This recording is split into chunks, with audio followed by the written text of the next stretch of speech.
नाही आता अर्ज भरणं वेगळं आणि अर्ज ठेवणं वेगळं. त्यामुळे ठेवेपर्यंत बऱ्याच गोष्टी होऊ शकतात. आपण सोलापूरमध्ये देखील एक अर्ज भरला गेलेला आहे. महायुतीमध्येच मग हे अंतर्गत स्पर्धा सुरू झालेली आहे असं वाटतंय का? मग कारण ज्या पद्धतीनं अर्ज भरणं आणि मग तो माघारी जरी घेतला तरी मग भरणं म्हणजे मग हा दबाव तंत्राचा भाग दिसतो. काय शेवटी काय आहे, सत्ता असली की नाही, की सगळ्या गोष्टी ॲडजस्ट होऊन जातात. त्यामुळे 9 तारखेला विड्रॉल 9 तारखेला आहे मला वाटतं. किती तारखेला विड्रॉल? 900 विड्रॉल कधी जेव्हा असेल त्या दिवशी जे चित्र आहे ते खरं चित्र. पण ही एक वाक्यता कुठंतरी महायुतीमध्ये या विधान परिषदेच्या निवडणुकीमध्ये दिसत नाही असं तरी चित्र दिसते का नाही? नाही दिसतंय शेवटी 2 वेगळे पक्ष त्या युतीत आहेत. दोन्ही वेगळ्या पक्षांची वेगळी भूमिका असणं स्वाभाविक आहे. आता ते किती खंबीरपणाने ती भूमिका मांडतायत आणि किती नमतं घेतायत त्यावर अवलंबून आहे. त्यामुळं पक्षाचं अस्तित्व संपून कॉम्प्रोमाइज जर कुठल्या पक्षाने केलं तर त्याला आपण काय करणार? सांगली सातारा विधान परिषदेसाठी महाविकास आघाडी सीट देणार आहे, लढणार आहे. हो, महाविकास आघाडी सीट देणार आहे आणि महाविकास आघाडीची सीट देण्याचा निर्णय शशिकांत शिंदे यांच्या ते आमचे प्रदेश अध्यक्ष आहेत. त्यांच्याशी चर्चा ते सर्वांशी चर्चा करतात. ते निर्णय घेतील. कोणत्या पक्षाच्या वाटेल ती राष्ट्रवादीला आलेली आहे असं आम्ही ऐकलंय.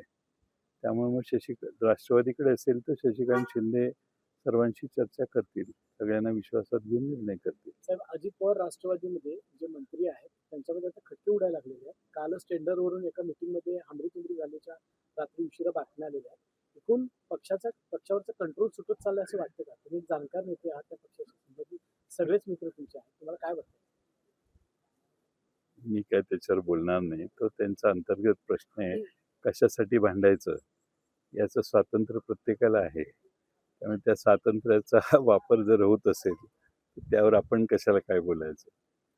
त्यांच्या पक्षात अंतर्गत आहे आणि अलीकडं टेंडर मिळवणे, देणे, घेणे हे प्रकार एवढे वाढलेले आहेत की हे तुम्हाला कळलेली ही एक भांडण आहे. अशी बरीच भांडणं आहेत. तर पार्थ पवार यांनी देखील मंत्र्यांना पक्षनिधीसाठी योगदान द्यावं अशा पद्धतीचे तरी कमी पडलं का त्यांच्याशी चर्चा करायला? कारण गेल्या 10 महिन्यात जे काही अपेक्षित त्यांना प्रतिसाद दिला गेला नाही असं त्यांचं म्हणणं आहे. सरकारशी त्यांच्या चर्चा चालू होत्या. मधल्या 10 महिन्यामध्ये सरकारने काय केलं, काय नाही याची माहिती सरकार त्यांना देईल अशी अपेक्षा आहे. मनोज जरांगेंचं समाधान सरकारने करायला हरकत नाही. आता त्या पद्धतीनं सध्या तरी सरकारमध्ये बसलेले लोक आता बोलतायत. त्यामुळे मनोज जरांगेंचं ते समाधान करतील अशी अपेक्षा आहे. काही धोरणात्मक निर्णय घ्यावे अशा पद्धतीच्या अपेक्षा जरांगे पाटील करत आहेत. मंत्रालय स्थापन करावं असं करतात. सध्या विधान मराठा परिषदेची ओबीसी मंत्रालय आचारसंहिता लागलेली आहे विधान परिषदेची. या पार्श्वभूमीवर शक्य वाटतं का? मी काय त्याच्यात जास्त तपशीलवार आता आचारसंहिता असल्यामुळे बोलणं योग्य आहे असं मला वाटत नाही. पण ह्या सगळ्यामुळं ओबीसी समाजाचा पुन्हा एकदा आक्रमक होतो. जर मराठा ओबीसी मंत्रालयाच्या संदर्भात ज्या काही चर्चा आहेत तर तशी काही भूमिका घेतली गेली तर ओबीसी समाज रस्त्यावर उतरेल अशा पद्धतीची भूमिका आता ओबीसी समाजांच्या नेत्यांकडून घेतली जाते. कुठेतरी हा संघर्ष ओबीसी मराठा ह्या सगळ्यामुळे वाढतोय असं दिसतंय. खरं म्हणजे वाढता कामा नये आणि संतुलन ठेवूनच निर्णय व्हायला पाहिजेत. ओबीसी समाजालाही दुखावणं योग्य नाही. पण मराठा समाजाचे जे काही प्रश्न आहेत ते प्रश्न जरांगे मांडतायत तर त्याचाही सरकारने काय कमिटमेंट पूर्वी केल्या आहेत त्या आम्हाला माहीत नाही. त्यामुळे कमिटमेंट केल्या असतील तर त्या पूर्ण सरकारने कराव्यात. पण उपसमिती काम करते का केवळ कागदोपत्रीची समिती दिसते? काय वाटतं? कारण सकाळी रामदास आठवले यांनी देखील एक खंत व्यक्त केली. जी समिती नेमली गेली त्यांनी सर्व समाजाच्या नेत्यांशी चर्चा करायला हवी होती या समितीनं. ती केली नाही. वेळेत जर ती केली असती तर ही वेळ आली नसती असं त्यांचं देखील म्हणणं. बघू आता काय होतंय. प्राजक्त तनपुरेंचा भाजप प्रवेश झालेला आहे. काय सांगाल? असं मी ऐकलं मगाशी. माझी काय त्यांची संपर्क नाही आहे. खरं म्हणजे त्यांनी भाजपमध्ये प्रवेश करणं हे आम्हाला सगळ्यांना धक्कादायक आहे. पण तो त्यांनी निर्णय घेतलेला आहे त्यांच्या मतदारसंघाची परिस्थिती लक्षात घेऊन, असं मला वाटतं. पण अजूनही भाजपमध्ये इनकमिंग भाजपनं सुरूच ठेवल्याचं दिसतंय. अजूनही का मग गरज भासते? एवढी सत्ता महायुतीची असताना किंवा भाजपचे आमदार इतके आहेत, इनकमिंगची गरज का वाटते अजूनही भाजप? तुम्ही मला का विचारताय? त्यांना विचारा.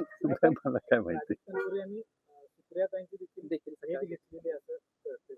मला माहित नाही भेट घेतली किंवा नाही. माझा संपर्क नाही त्यांच्याशी. साहेब, अजित पवार रायगड रत्नागिरीसाठी सुद्धा आता मेहनत काय काय करायचं त्यांचे काही आराखडे असतील त्याप्रमाणे ते करतात. शक्तीपीठ महामार्गाला विरोध होते. 9% कोल्हापूर धुळे मोर्चा समिती सांगली जिल्ह्यातले तुम्ही नेते म्हणून त्या मोर्चामध्ये सहभागी होणार का? तुमच्या भूमिका काय? शक्तीपीठ महामार्गाला प्रचंड विरोध आहे. जुन्या अलाइनमेंटने रस्ता झाला असता तर एवढा विरोध झाला नसता. त्यामुळं लोकांच्या जमिनी हिसकावून घेणे, त्यांच्या ताब्यातनं जमिनी काढून घेणे आणि रस्ता कुठं न्यायचा तर गोव्याला न्यायचा. तो जयगड बंदराकडे नेला असता तरी चालला असता किंवा महाराष्ट्रातल्या कुठल्या तरी पोर्टचा स्ट्रेंथ वाढवायची असती महाराष्ट्रातल्या पोर्टला तो जोडावा. एकदम गोव्यात नेऊन रस्ता जोडणं हे काही पात्रादेवी तुमच्यापैकी किती त्या देवीला माझं वंदन आहे.